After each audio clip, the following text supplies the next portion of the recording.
trade spotting here. Hit that like button. This is your daily live show. Yes, live. Trading help. Anything you want to know, just ask. Fax machine here. He's on, waiting to get your messages. Pass them on to me, due course. We're going to start looking at the charts with an update on SPY, GameStop, and so on. Here we are in the charts, and this is SPY, where the relevance, you want to point at daily time frame, 200 period moving average, back towards your previous high. RSI says go for it, push into the bullish control zone, test back up around 410, 44, 45, 410.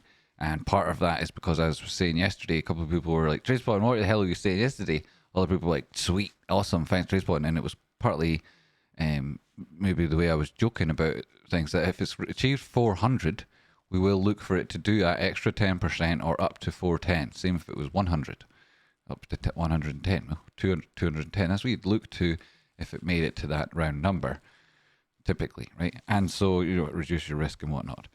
So this is what you're thinking. This is what I'm thinking with SPY, that it tries to persist towards that target towards the end of the week. As you can see on the daily time frame here, you've already met that resistance level. So whether it goes there immediately, whether or not this is the resistance, that significantly changes the risk profile from back below at like 396, 388, things changing. But the TA evolves and price actions now meet a resistance area. If it does push higher than here, the target is 410. If it breaks down, it breaks that 411. That's the downward sloping diagonal time line that trend line that we're targeting if we break the 200 period moving average. If all of that breaks, then you're looking to previous resistance, $430, and that's where people would be thinking the next level of resistance would be based on supply, previous highs. So that's what people are thinking with regards to SPY. Continuation then would be in line with all of that. You'd have to exceed that 430 to be putting in any question of a higher high, and that would still come off the back of most recently a lower low. So you're asking it to do a very bullish thing in what is from already having done an awful lot of the hard work, and you're asking for it in conditions which are bearish. So all of that would typically suggest, there's only so much left on it to topside. That's SPY, that's what we're thinking. That's relevancy. There's the daily time frame. Of course, the GME, mostly, it's 4 hours where you're looking at. Here we have that 200 period moving average. It should push back up then at $30, close to our previous high. 34 was the wick high, 31 was the body close. Downward sloping diagonal, beat that, and 200 in at around $30, which is also, if we check the open interest, this guy,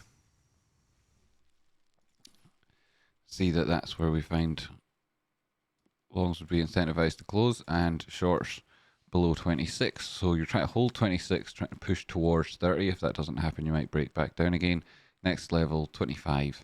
That doesn't hold back down below 20 in terms of open interest. I think that's happening this week. SPY doesn't look like it's completely breaking down, but if it did go down, having hit a 200 on the daily time frame, 50 simple support in around 376, 378. That's the next target. If it breaks down in a 4 hour time frame, you'd see that breakdown would have to go past the point, daily, you'd have to go past the point of control in around 395, 396.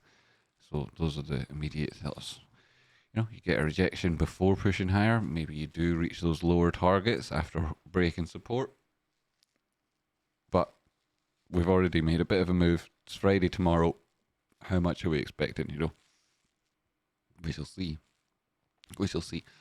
Of course, there's a lot of activity between 400 and 411 on the books. So that's what I'd pay attention to with regards to GameStop and SPY overall market there. We also check in with the daily time frame. Nothing dramatic has happened. We closed the gap previously. If you were to look at this as a low, you've recovered to 50 simple, but you've not opened up there yet. Never mind, opened and closed without interruption. You need to do that, I'd expect, before you went to 30. So 30 by the end of the week seems hard, but then it says GameStop could actually, in truth, push there much easier. I mean, the $2 was the average true range. If we got our volatility on here, you can see that that has been significantly higher most of the time. It's back above its average that is put in.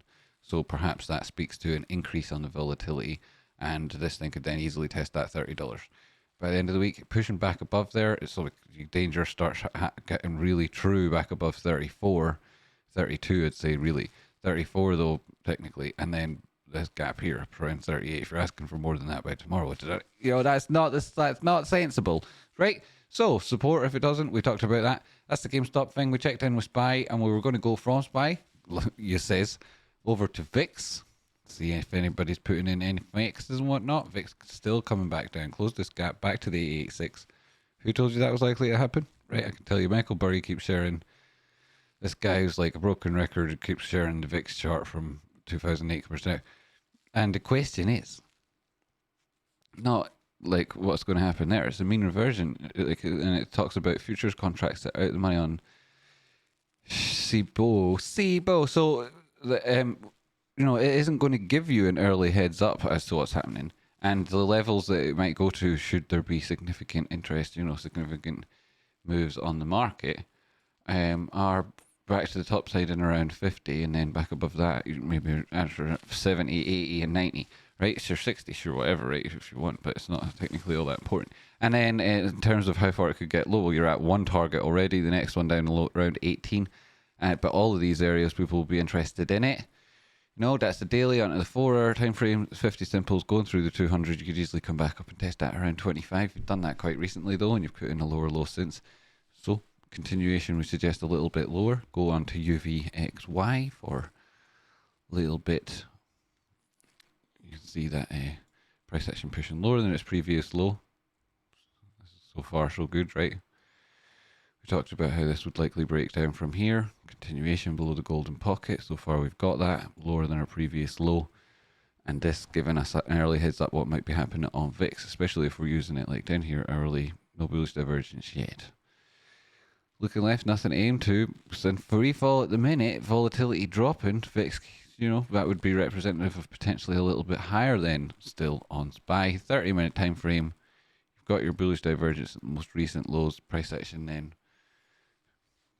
So, that's expressed the end of the day previously. So what happens Friday towards the close, not necessarily relevant, but we can see that price actions did try previously to move back up, got it within this area where there was a lack of liquidity and a gap, but didn't quite close it and continued back down again. So see, right, you're having to argue against the trend here if you're looking for this to go to the top side. Rather it did it for you and you weren't arguing, you were agreeing with each other, wouldn't you? So that's what we're thinking. That's what we're thinking. And then just because we're here, quick update, no news is good news on this guy.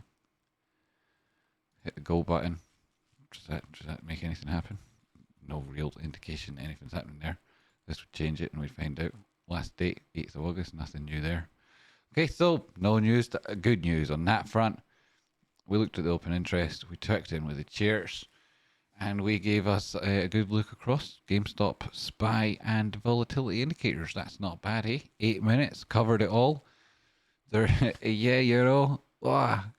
excited to make all these announcements, but they're not mine to make, so I have to keep them on the loadout. I have to keep it on the back burner.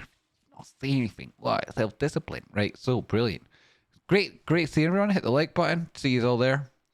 Ticker, time frame, entry, stop, target, and your reasons for taking the trade. 24/7. This guy's on, and I'll get back to you. Oh, there is a message there actually. I have to actually get to that. So I'll get to that now and get your own faxes in as well, of course, and I'll get to them immediately afterwards. Yo.